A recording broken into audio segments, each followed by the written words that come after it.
All right, guys, let's check out this grand Seiko. This is the Ivory Dial. Here's the part number, sbgr261. Has a retail price of $4,300. You thought I was going to say dollars, didn't you? Running the caliber 9S65, 35 joules, adjusted 6 positions and temperature. I'll try to zoom in on the movement on the back. It actually is on one of the bridges. It's very cool that they do that. It's very detailed. Everything about this watch is extremely detail-oriented, unlike my video. So the case here is a 39.5 millimeter, 46.7 lug to lug. You have drilled lugs. Full polished everything. 13.5 millimeter thick, that's including the boxed and domed, double domed sapphire crystal. 19 millimeter lug width. I know that might bug some people, but honestly, you're gonna wanna wear it on this included crocodile leather strap with the buckle system they have here for you. I wouldn't change anything on this watch. It is good to go, ready to wear the way it is. The movement is adjusted, like I said, and they have 2 different ratings for it, or 2 different information that I found on the website. So in static position, so once it's fully wound and it has 72-hour power reserve, it's set so that in static position it should be plus 5 seconds to minus 3 seconds per day. So really nice tight tolerances. Now in regular usage of it, they give a different spec. They say it can be up to plus 10 seconds with a minus 1 second on the low end. So a little bit bigger spread there when you're actually wearing it and using it on a regular basis. So interesting that that is done that way.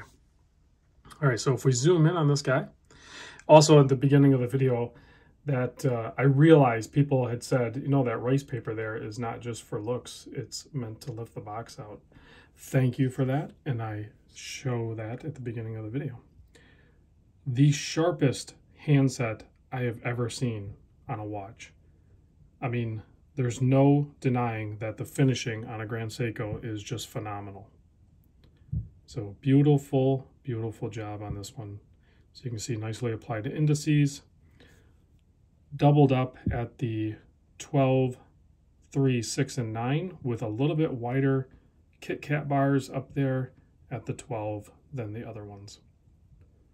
Framed in date window at 3 o'clock. It's silver with black printing. And very clean, just the right amount of balance. Applied GS logo, Grand Seiko below that in automatic. Remember not that long ago, I used to say Grand Seiko and Seiko.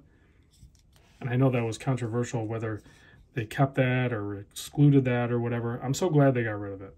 I like it just clean, Grand Seiko, done. Signed crown. It is non-screw down, so you'll be able to wind it and set it without messing around with that. This is a dress watch after all. First position is going to give you your date setting. Last position is going to hack the second hand, stop it, and then you can adjust the time on this bad boy.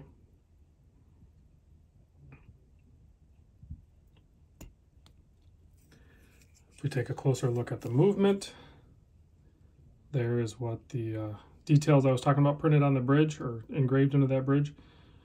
35 joules, adjusted to 6 position and temperature, 9S65A. Also on the case back, you'll see it there, if I can catch the light right, there is the Grand Seiko lion, like kind of ghosted into that display crystal. It's anti-magnetic. Water resistant. It says water resistant on there. What does that mean? It means it's kind of splash proof. 30 meter. You have 6 screws holding the case back down to keep that water resistant.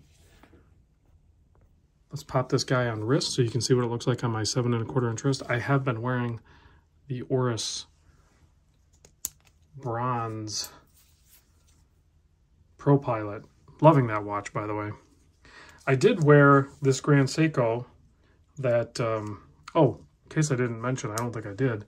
Big thanks to Corey, who is a member of the Random Rob Discord group under the name of Kentucky Man 30, for allowing me to check this out and share it with you. I did wear this for an entire day. This watch is extremely comfortable. I think depending on what kind of work you do, I do manual labor. This watch doesn't make sense for me to wear on a regular basis. I feel like I could. It doesn't feel fragile to me like I have handled some watches. It feels like it could do the task that I do, which, you know, I'd have to take it off in certain activities. But I think if you had a regular like work from home job, or you're going into the office, or, you know, or maybe an afternoon watch, I think this one would fill that role perfect. It is the perfect size, absolute comfort, nice taper on the leather, excellent clasp system here, nice metal keeper, and a alligator keeper there too. So amazing watch, honestly. $4,300 retail, used market, they're going to take a pretty big hit. So if you're fine with picking up pre-owned, definitely look at the pre-owned market for this watch, and you will have yourself a beautiful Grand Seiko for not quite half the price, but you know what I mean. Like you're going to be 2/3 anyway. You're going to get yourself a good deal on it. All right, guys, thanks for watching, and I'll catch you on the next vid.